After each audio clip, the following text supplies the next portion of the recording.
1989 সালের 11 July deer cruise নামের একটি বাণিজ্যিক জাহাজ কলম্বিয়ার উপকূল দিয়ে যাত্রা করছিল।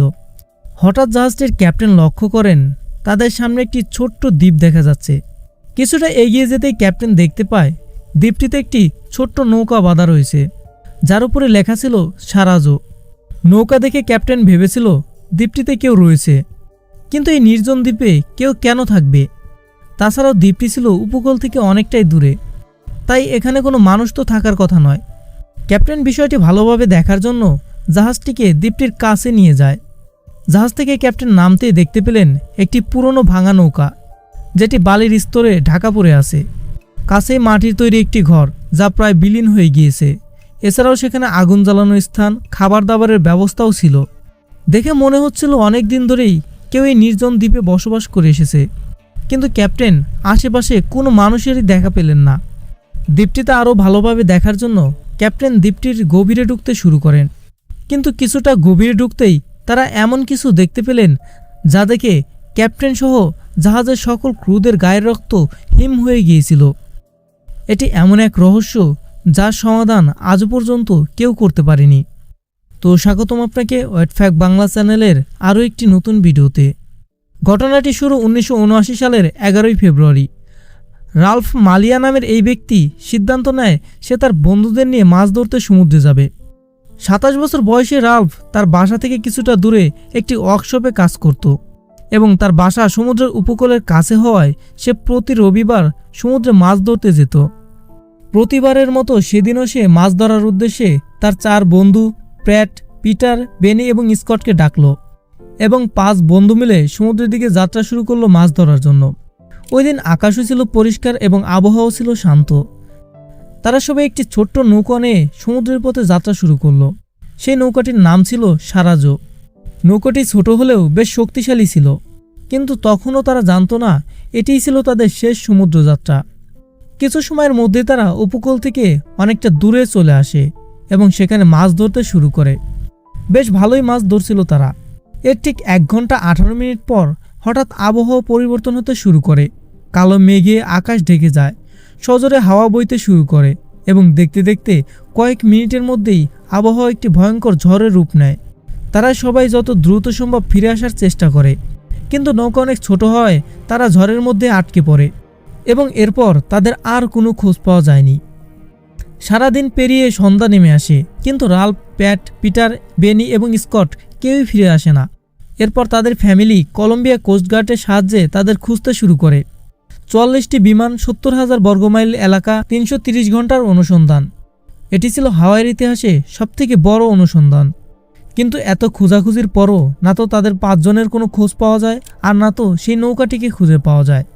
5 দিন অনুসন্ধানের পর যখন কোস্টগার্ড কারও কোনো খোঁজ পায় না, তখন তারা ধারণা করে হয়তো নৌকা ডুবে 5 জনই মারা গিয়েছে।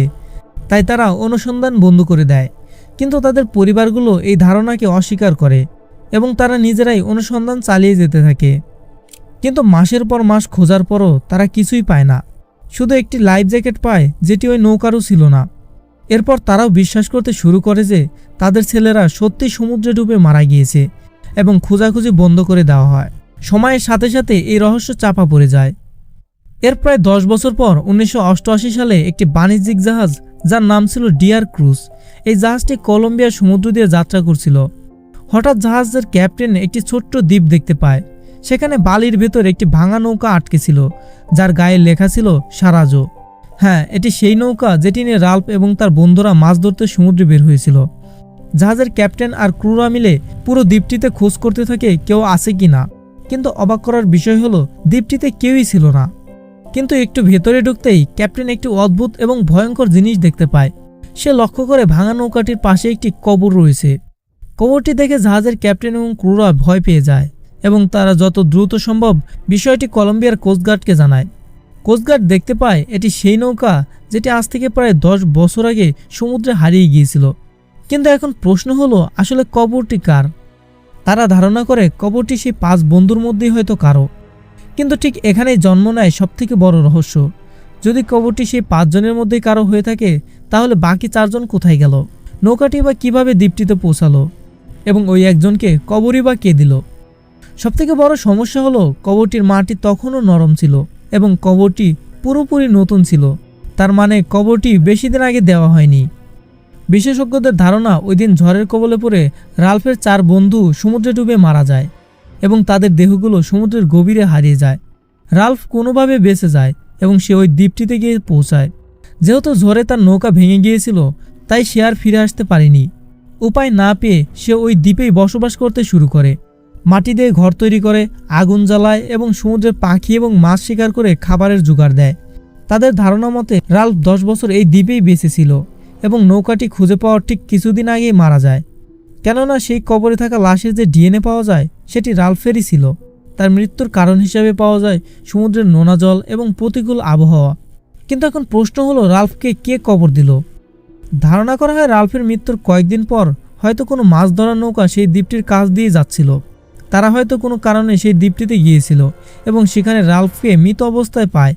মৃতদেহ থেকে যেন দুর্গন্ধ না বের হয় সেই কারণে তারাই হয়তো রাল্ফকে কবর দিয়েছিল। কিন্তু এই সকল ধারণাই কাল্পনিক। আসল সত্য এখনও মানুষের অজানা। এই রহস্যের জোট আজও পর্যন্ত খোলা সম্ভব হয়নি। রাল্ফ এবং তাদের বন্ধুদের সাথে কি ঘটেছিল, আর কেই বা রাল্ফকে কবর দিল, এই সকল বিষয়ে আজও মানুষের মনে শুধু প্রশ্ন হয়ে রয়ে গেছে। ভিডিওটি ভালো লাগলে ভিডিওতে একটি লাইক এবং চ্যানেলটিকে সাবস্ক্রাইব করতে ভুলবেন না। আপনাদের গুরুত্বপূর্ণ মতামত আমাকে কমেন্ট করে জানাতে পারেন। দেখা হবে অন্য আরও একটি নতুন ভিডিওতে। আল্লাহ হাফেজ।